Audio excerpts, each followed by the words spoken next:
This is the presentation of FATCA Phase 4 and the way in which gross proceeds withholding will be applied on the CMS platform at BNY Mellon. The Foreign Account Tax Compliance Act was enacted in 2010 as part of the HIRE Act to advance U.S. efforts in combating tax evasion. FATCA requires withholding agents and other financial institutions to report certain information to the IRS about U.S. taxpayers or foreign entities that receive income from U.S. businesses.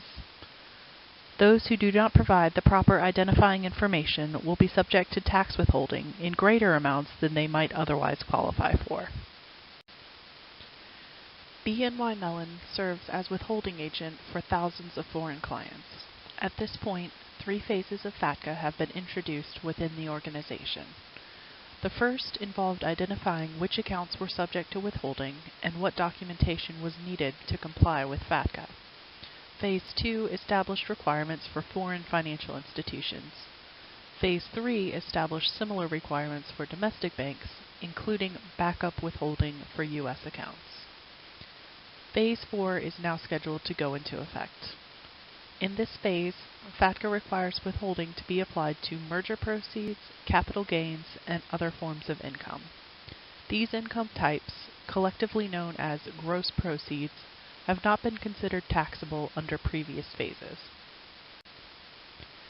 There are certain constraints to keep in mind when considering how to deal with the new reporting requirements.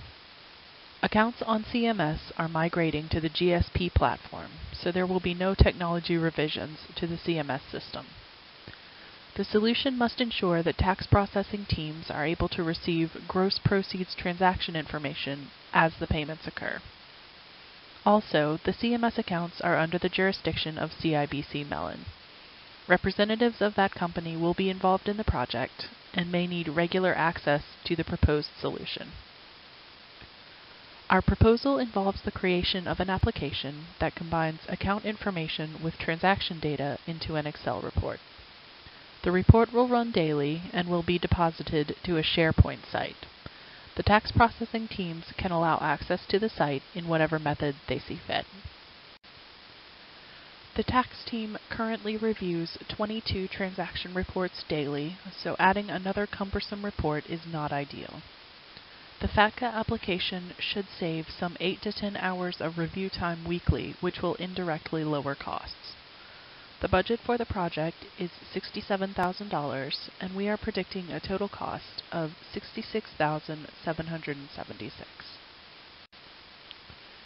The project must be completed prior to implementation of the new FATCA regulations on January 1st, 2020.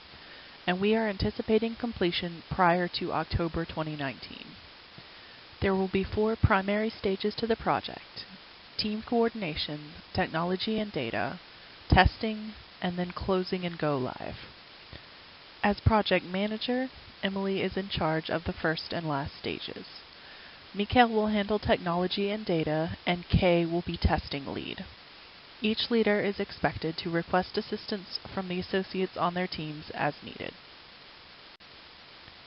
The responsibility assignment matrix indicates which employees have primary or secondary responsibility over the action items in the project.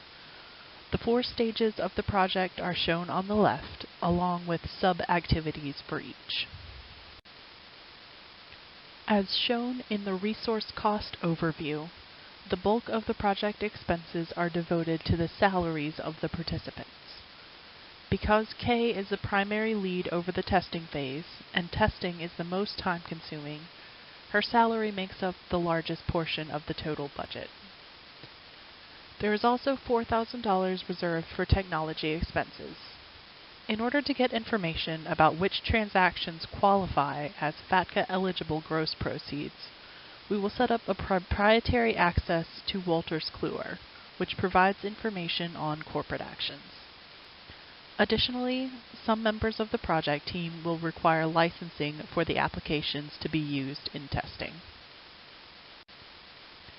There are some potential risks to being able to complete the project on time and within budget. There is a high likelihood that some securities will not be able to be identified using the report criteria, because they pay both U.S. and foreign-sourced income. We have some existing reports that also have a similar problem, so we will review those reports for a solution. If we can identify these problem securities through other means, we can add a table to the application which will pull the relevant transactions. There is also the potential that some resources will not be available to meet deadlines, but the depth of expertise on our team will allow us to overcome that eventuality. We believe our FATCA application will provide an ideal solution to the taxation of gross proceeds on CMS.